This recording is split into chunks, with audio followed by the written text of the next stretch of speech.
Hello and welcome to IPM careers. इस particular video में हम लोग कंटिन्यूएशन करेंगे with our second session on the concept of foundation buildup of quantitative aptitude. और actually quantitative aptitude में भी हम लोग सबसे पहले अर्थमेटिक वाला क्वेश्चन डिस्कस कर रहे हैं।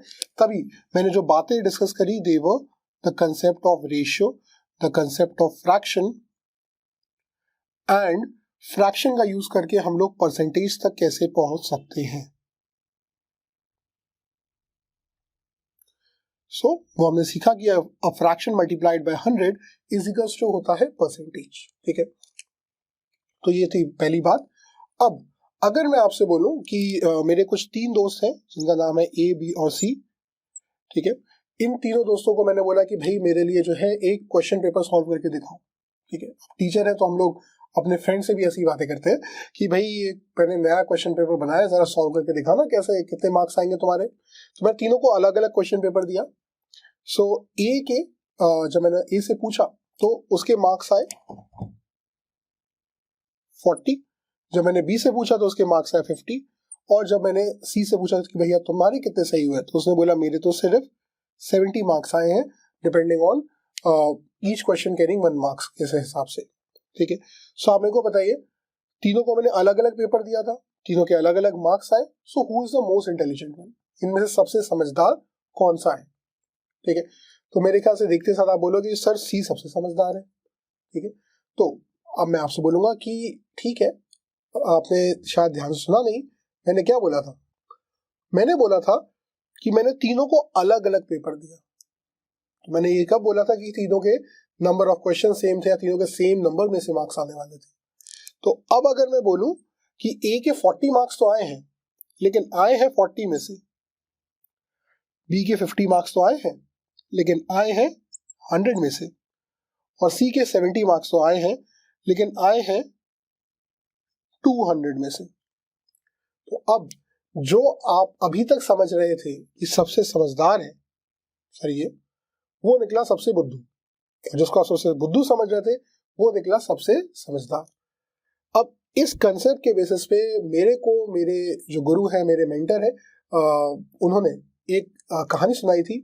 तो खत्ती सर कुछ ऐसा कहते थे, जब वो फिजिक्स पढ़ाते थे हमें, तो वो ऐसा बताते थे कि मान लेते एक आदमी का ना मुर्गा खो गया, तो भागा भागा पुलिस स्टेशन गया और वहां पे जाके उसने बोला कि सर रपट लिखवा लीजिए, मेरा मुर्गा खो गया है। तो उसने ठीक है रपट तो लिखवा लेंगे, ये तो बताओ कि मुर्गा दिखता कैसा था। तो उन्होंने बोला सर जैसा मुर्गा होता है वैसा था, अच्छा खासा इतना बड़ा था। बोला इतना बड़ा तो मेरा बेटा नहीं है। ठीक है, तुम्हारा तो मुर्गा इतना बड़ा कैसे हो सकता है। तो सर आप पूरी बात सुनते नहीं हो, मुर्गा था तो इतना ही बड़ा, बस शुरू यहां से होता था। ठीक है, सो इस जोक के बेसिस पे उन्होंने हमें समझाया था the concept of relative speed. ठीक है, और मैं आपको बताने वाला हूं द कंसेप्ट ऑफ टोटल। ठीक है, कि जब तक विथ रिस्पेक्ट टू समथिंग की बातें ना हो तब तक आप क्या नहीं निकाल सकते, क्या नहीं बता सकते कि किसके परसेंटेज कितने आए हैं। ठीक है, या वो फ्रैक्शन वाइज उसकी वैल्यू, उसकी जो वैल्यू है, ठीक है, उसकी जो उपज है वो कितनी है। ठीक है, सो 40/40 का मतलब होता है 1/1। ठीक है, 50/100 का मतलब होता है 1/2, और 70/200 का मतलब होता है, इसको हम लोग लिख सकते हैं एक्चुअली में 3/10। ठीक है, तो अगर मैं डेसिमल में वैल्यू बोलूं तो this is 1, this is 0.5 and this is 0.3। Okay, 0.35 बोलना चाहिए इसको, 0 जाएगा तो 7/20 बचेगा ये, माय बैड, दिस इज 7/20।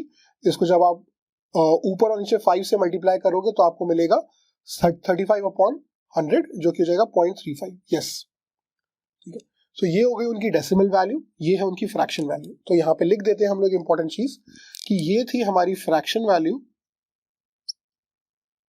और ये थी मेरी डेसिमल वैल्यू। तो फ्रैक्शन या डेसिमल वैल्यू को जब हम मल्टीप्लाई बाय 100 करते हैं तो निकलता है हमारी परसेंटेज वैल्यू।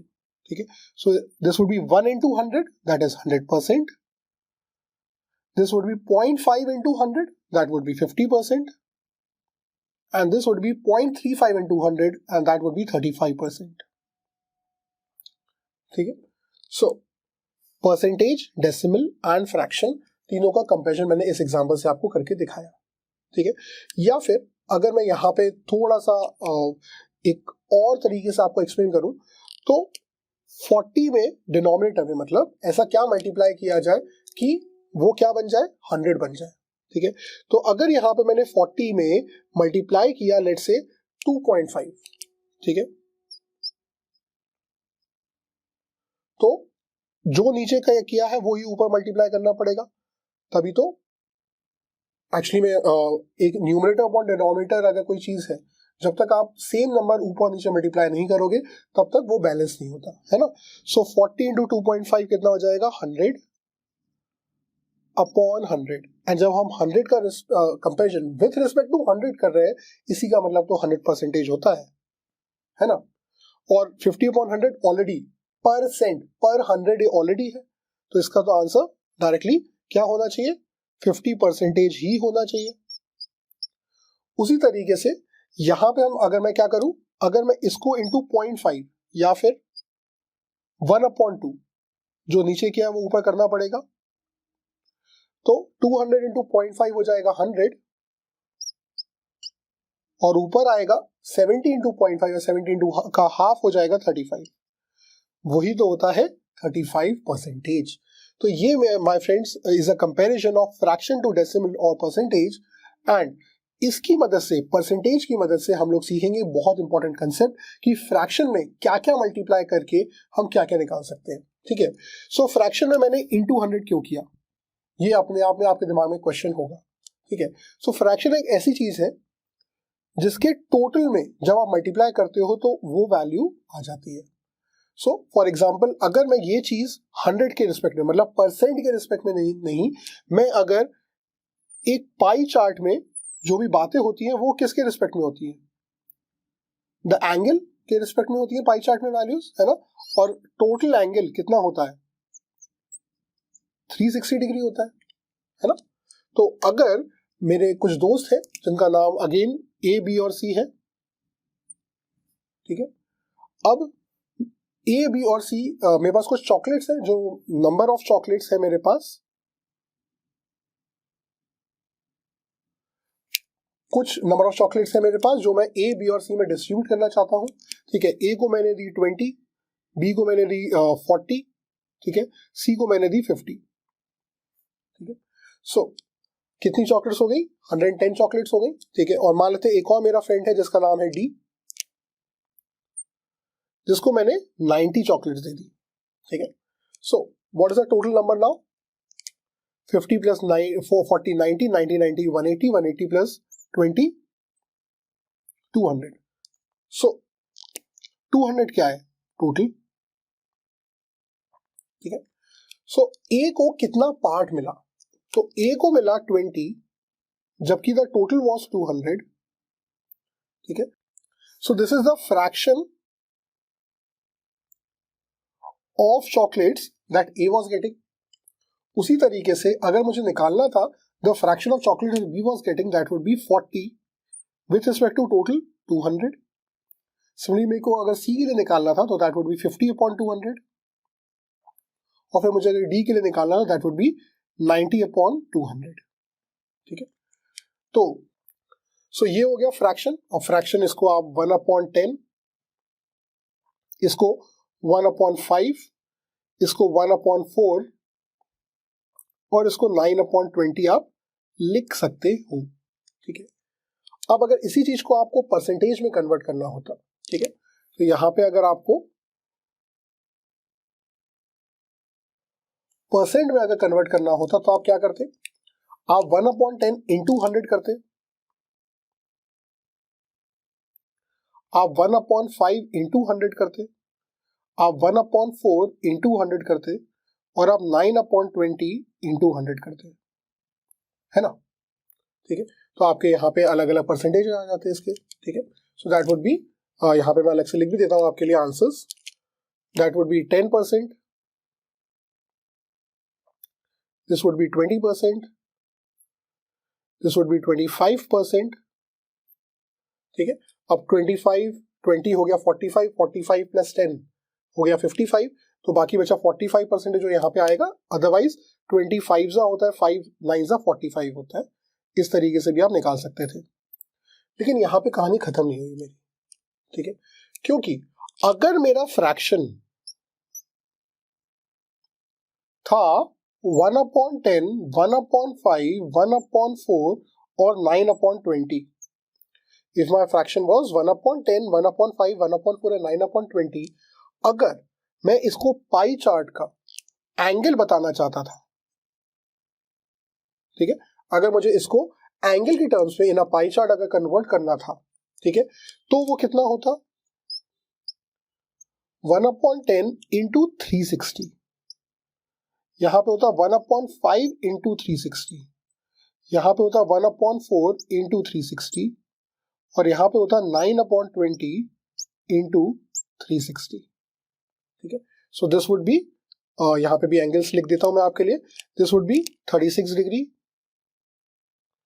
ठीक है। ये कितना हो जाएगा, इसका हाफ है एक तरीके से ये, है ना, या इसका हाँ इसका ये हाफ है, तो इसका मतलब ये हो जाएगा कितना 72 डिग्रीज, ठीक है। ये हो जाएगा 90 डिग्री और 0 0 1 जा 18 जा, सो 18 9 जा कितना होता है 162, सो 18 9 जा होता है 162, तो ये हो जाएंगे मेरे एंगल्स, ठीक है। So these are the measures of angles that I will be getting in my pie chart, ठीक है। अब अगर मैं ये बोलता, ठीक है, कि कितने रुपए का मैंने खर्चा किया उनके ऊपर, अगर मुझे ये पता है कि 200 चॉकलेट्स, ठीक है, ये जो 200 मेरे टोटल नंबर ऑफ चॉकलेट्स थी, अगर वो आई है मान लेते हैं 1500 रुपए की, ठीक है। So the cost of 200 chocolates was 1500 rupees, तो कितने का मैंने खर्चा किया उनके ऊपर, तो उसके लिए मुझे एक चॉकलेट की कॉस्ट निकालने की जरूरत नहीं है, मैं डायरेक्टली बोल सकता हूं कि जो भी फ्रैक्शन था उसको अगर मैं टोटल कॉस्ट से मल्टीप्लाई कर दूं, ठीक है। सो 1/10, 1/5, 1/4 और 9/20 जो मेरी फ्रैक्शंस थे उसको अगर मैं मल्टीप्लाई कर दूं, जो टोटल खर्चा मेरा हुआ 1500 रुपए, 1500 रुपए, 1500 रुपए और 1500 रुपए, तो मुझे जो कॉस्ट मिलेगी वो आ जाएगा इंडिविजुअली मैंने जितना ए के ऊपर, बी के ऊपर, सी के ऊपर और डी के ऊपर खर्चा किया, ठीक है। तो ये हो जाएगा 150 रुपीज का खर्चा मैंने ए के ऊपर किया, ठीक है। ये हो जाएगा 300 रुपए का खर्चा मैंने इसके ऊपर किया, ठीक है। 1500 का आधा होता है 750, है ना, और 750 का आधा होता है 375, सो 375 का मैंने खर्चा किसके ऊपर किया, अपने सी फ्रेंड के ऊपर, और डी के ऊपर कितना खर्चा किया, 0 से 0 जाएगा, ये 1 जा, ये 75 बचेगा, 75 इंटू 9 कितना होता है, ठीक है, 75 इंटू 9 होता है 75, 750 माइनस 75, ठीक है। तो वो हो जाएगा, क्योंकि 75 into 9 can be written as 75 into 10 minus 1, so 75 into 10 is 750 minus, ठीक है, 75, सो 750 में से जब 50 गया तो बचा 700 और जब 25 और चला गया तो बचा 675, और जरा इनको ऐड करके अपने आंसर को क्रॉस चेक करना है, तो इनको ऐड करके आप निकाल लेना, आपका टोटल आंसर जो आने वाला है वो कितना आने वाला है, 1500 ही आने वाला है, ठीक है। जैसे 675 375 कितना हो जाएगा, 600 300 900, 75 75 150, सो 1050, ठीक है। और यहाँ पे आया 450, 300 प्लस 150, सो 450 प्लस 1050 होता है 1500, ठीक है। So what is the lesson that you Drew from this concept, कि अगर हम फ्रैक्शन को इनटू 100 करें तो मिलता है परसेंटेज, और अगर सेम फ्रैक्शन को अगर मैं मल्टीप्लाई किससे करूं, अगर मैं मल्टीप्लाई करूं विथ 360 तो मुझे मिलता है एंगल, और अगर वही फ्रैक्शन को मैं मल्टीप्लाई करूं टोटल से तो मुझे मिल जाती है उस चीज की वैल्यू, ठीक है। सो फ्रैक्शन को हमेशा एक्चुअली में टोटल से ही मल्टीप्लाई करना होता है। कैसे? एक पाई चार्ट में टोटल एंगल कितना होता है? 360, इसलिए यहाँ पे 360 लिखा है। परसेंटेज में मैक्सिमम परसेंटेज क्या होता है? 100%, ठीक है। सो इसलिए हम लोग 100 से मल्टीप्लाई करते हैं। So fraction into 100 is percentage, fraction into 360 is angle, and fraction into total is value, ठीक है। सो मेरे ख्याल से आपको फ्रैक्शन परसेंटेज के बारे में काफी कुछ पता चला है, ठीक है। नेक्स्ट सेशंस में हम लोग डिस्कस करेंगे कि किस तरीके से रेशियो वाले क्वेश्चंस को हम सॉल्व कर सकते हैं एंड रेशियो को हम समझ सकते हैं, ठीक है।